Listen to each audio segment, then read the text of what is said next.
Hi అండి, అందరికీ నమస్తే. Welcome to Kalpana's kitchen. ఈరోజు మనము పండగ స్పెషల్ బొబ్బట్లు ఎలా చేయాలో చూద్దాము. ఉగాది అనగానే అందరికీ గుర్తొచ్చేదే ఈ పూర్ణం బొబ్బట్లు, అలాగే మామిడికాయ పులిహోర, ఉగాది పచ్చడి, అలాగే ఈ శనగపప్పు ఉడకబెట్టినప్పుడు వచ్చిన వాటర్తో చేసే చారు. ఈ 4 ఐటమ్స్ ఖచ్చితంగా చేస్తారు తెలంగాణ సైడ్. దీనికోసం ముందుగా మనము 1 కప్పు శనగపప్పుని శుభ్రంగా ఒకసారి కడిగేసుకొని 1 గంట పాటు నానబెట్టుకోవాలి. తర్వాత నానిపోయిన తర్వాత ఇలాగ ఒక 3 విజిల్స్ కుక్కర్లో వేయించాలి. సాఫ్ట్గా ఉడికిపోతుందనమాట. ఇలా పప్పు నుంచి వాటర్ని సెపరేట్ చేసేసుకోవాలి. ఇందులో మనం మ్యాక్సిమం నీళ్ళు లేకుండానే చూసుకోవాలి పప్పులో. అప్పుడే మనకి లోపల పెట్టే పూర్ణం అనేది కొంచెం గట్టిగా వస్తుంది. మనకి లోపల ఉండే పూర్ణం ఎంత అంటే జారుగా లేకుండా గట్టిగా ఉంటుందో మనకి బొబ్బట్లు అనేవి అంత బాగా వస్తాయన్నమాట. మనం ఏ కప్పుతో అయితే శనగపప్పు తీసుకున్నామో అదే కప్పుతో బెల్లం కూడా తీసుకోవాలి. 1 కప్పు వరకు బెల్లాన్ని ఒక మిక్సీ జార్లో వేసుకొని ఉంచుకోవాలి.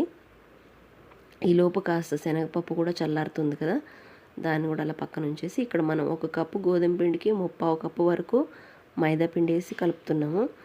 మీరు కంప్లీట్గా కావాలంటే మైదా పిండితోనే చేసుకోవచ్చు, కానీ అంత హెల్దీ కాదు కదా. సో అందుకే కొంచెమే మైదా పిండి వేసుకొని కొంచెం గోధుమ పిండితో చేసుకుంటే మనకి బొబ్బట్లు అనేవి చాలా పర్ఫెక్ట్గా వస్తాయి అన్నమాట. ఇక్కడ మనం ఈ పిండిలో ఖచ్చితంగా ఒక 3 లేదా 4 స్పూన్స్ వరకు నెయ్యి వేయాలి. అలాగే ఒక చిటికెడంత ఉప్పు, 1 స్పూన్ పంచదార కూడా వేసి కొంచెం కొంచెంగా నీళ్లు పోసుకుంటూ సాఫ్ట్ చపాతీ ముద్దలాగా కలపాలన్నమాట. మరి చపాతీ అంత గట్టిగా కాకుండా ఇంకా కొంచెం సాఫ్ట్గా ఉండాలి, ఇది కొంచెం పలుచగా ఉండాలన్నమాట. ఇలా కలిపేసి పెట్టుకున్న ఈ చపాతీ ముద్ద మీద ఇంకొంచెం నెయ్యి అప్లై చేసేసి ఇలాగ మూత పెట్టేసి ఒక 10 నిమిషాల పాటు దీనికి రెస్ట్ ఇవ్వాలి. ఇప్పుడు ఇందాక బెల్లం వేసుకున్నాం కదా, ఆ మిక్సీ జార్లోకి ఒక 2-3 యాలక్కాయలు వేసుకొని ఈ చల్లార్చుకున్న శనగపప్పుని, ఉడకబెట్టుకున్న శనగపప్పు ఏదైతే ఉందో అది మొత్తాన్ని కూడా మిక్సీ జార్లోకి వేసేసి ఇలాగ మెత్తగా రుబ్బేసుకోవాలన్నమాట. అక్కడక్కడ చిన్న చిన్న బెల్లం పలుకులు ఉంటాయి ఇంకా కరగకుండా, అవి మనకి అలాగే చేసేసామంటే బొబ్బట్లు చిరిగిపోయే ఛాన్స్ ఉంటాయన్నమాట. సో అందుకని ఇలాగ ఒక ప్యాన్ తీసుకొని దాంట్లో ఒక 2 స్పూన్స్ వరకు నెయ్యి వేసుకొని ఈ బెల్లం ముక్కలు కరగడానికి ఇంకొకసారి స్టవ్ మీద పెట్టాలన్నమాట. అలాగ కరిగిపోయి మనకి ఇలా దగ్గరగా అయిన తర్వాత పూర్ణం అనేది కొంచెం గట్టిపడిన తర్వాత ఇలా చపాతీ ముద్దని ఒక చిన్న బాల్ లాగా చేసుకొని, చిన్న చపాతీలాగా చేసుకొని దాంట్లో ఈ పూర్ణం ముద్దని పెట్టుకోవాలన్నమాట. మనకి పైన పెట్టే ఈ చపాతీ పిండి అనేది సాగుతూ ఉంటే మనకి బొబ్బట్లు బాగా వస్తాయన్నమాట. సో ఇలాగా ఒక 4-5 బాల్స్ అనేవి చేసేసుకోవాలి. ఒక పాలిథిన్ కవర్ మీద కానీ బటర్ పేపర్ మీద కానీ ఇలాగ నెయ్యి అప్లై చేసేసుకొని వీలైనంత పెద్ద కవర్ పెట్టుకోవడానికి ట్రై చేయండి. ఎందుకంటే మనం ఒకేసారి ఇక్కడ ఒక 5-6 బొబ్బట్లు ఒకేసారి చేసేస్తాం అన్నమాట. చాలా ఈజీ మెథడ్లో. ఇంట్లో అందరిళ్ళల్లో రోటీ మేకర్స్ ఉండొచ్చు, ఉండకపోవచ్చు, లేదంటే పూరీ ప్రెస్సులు కూడా కొంతమంది ఇంట్లో ఉంటాయి, ఉండవు. సో అందుకని మనం ఇక్కడ ఒక ప్లేట్ సహాయంతో ఇలా ఒక 4 పూర్ణాన్ని లోపల పెట్టేసుకొని పైన చపాతీ పిండి పెట్టేసుకున్న తర్వాత ఇలా ఒక 4 ముద్దల్ని ఇలాగ ఒకదాని పక్కన ఒకటి పేర్చేసుకొని ఇలా ఒక ప్లేట్ సహాయంతో నొక్కేస్తాం అన్నమాట. మనకి ఎక్కడా కూడా కొంచెం కూడా చిరగకుండా పర్ఫెక్ట్గా వస్తాయి. పైన కూడా పెట్టే కవర్కి కూడా కొంచెం నెయ్యి అనేది అప్లై చేసుకోవాలి, లేదా ఆయిల్ అనేది అప్లై చేసుకోవాలి. ఇలా ఒక ప్లేట్తో మనం కొంచెం బలం పెట్టి ఒక 2-3 సార్లు ఇలా తిప్పామంటే కనుక ఎక్కడా కూడా అస్సలు పూర్ణం అనేది బయటికి రాకుండా మంచిగా వస్తాయి.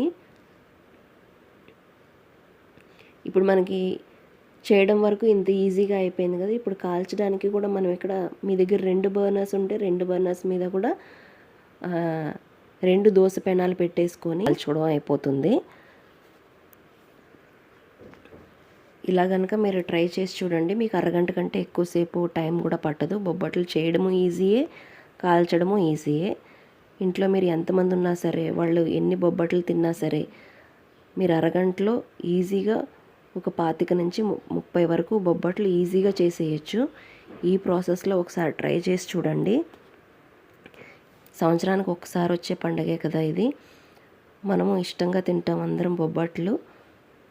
సో మీరు ఎవరికైనా పంపించాలన్నా కూడా, మీ పక్క వాళ్ళకి వీళ్ళకి ఎవరికైనా పంపించాలన్నా కూడా మీకు ఈజీగా టైం అనేది సరిపోతుందన్నమాట. పైగా మనం ఇక్కడ గోధుమ పిండి వాడాం కాబట్టి మనకి బొబ్బట్లు అనేవి గట్టిగా వస్తాయేమో లేకపోతే బాగా రావేమో అనే డౌట్ అయితే ఏముండదండి. ఈజీగా వస్తాయి. చాలా చాలా సాఫ్ట్గా ఉంటాయి ఈ బొబ్బట్లు. అలాగే మీరు కాల్చేటప్పుడు కావాలంటే అబ్జర్వ్ చేయండి, ఈ బొబ్బట్లు అనేవి పొంగుతూ వస్తున్నాయి. ఖచ్చితంగా పిండి కలిపేటప్పుడు మనము ఒక 3 నుంచి 4 టేబుల్ స్పూన్స్ వరకు నెయ్యి కానీ ఆయిల్ కానీ ఖచ్చితంగా వేయాలి. అమ్మో ఆయిల్ ఫుడ్ కదా, ఆయిల్ ఎక్కువ వేస్తున్నాం లేదంటే నెయ్యి ఎక్కువ వేస్తున్నామని అస్సలు భయపడద్దు. మనం మిగతా పండగలప్పుడు చేసినా చేయకపోయినా ఖచ్చితంగా ఈ ఉగాదికి మాత్రం బొబ్బట్లు చేస్తాం కదా, ఎప్పుడో ఒకసారి తినేవే కాబట్టి నెయ్యి గురించి అంత పెద్దగా భయపడకండి. ఇలాగా మీకు ఎక్కువ ప్లేస్ కనుక ఉంటే స్టవ్ పక్కన మీరు ఇంకా పెద్ద కవర్ పెట్టేసుకొని ఈజీగా 5, 6 ఒకేసారి ఇలాగ ప్లేట్ సహాయంతో చేసేసుకొని ఈజీగా ఇలా తీసేయచ్చు. ఇవి అతుక్కుంటాయని లేదంటే పూర్ణం బయటకు వచ్చేస్తుందని అస్సలు టెన్షన్ పడక్కర్లేదు.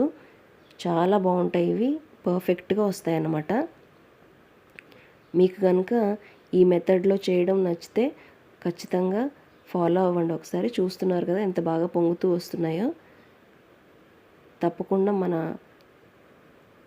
వీడియోని లైక్ చేయండి, అలాగే మీ ఫ్రెండ్స్ అందరికీ షేర్ చేయండి, మన ఛానల్ని సబ్స్క్రైబ్ చేసుకోండి. Thank you for watching. Bye bye.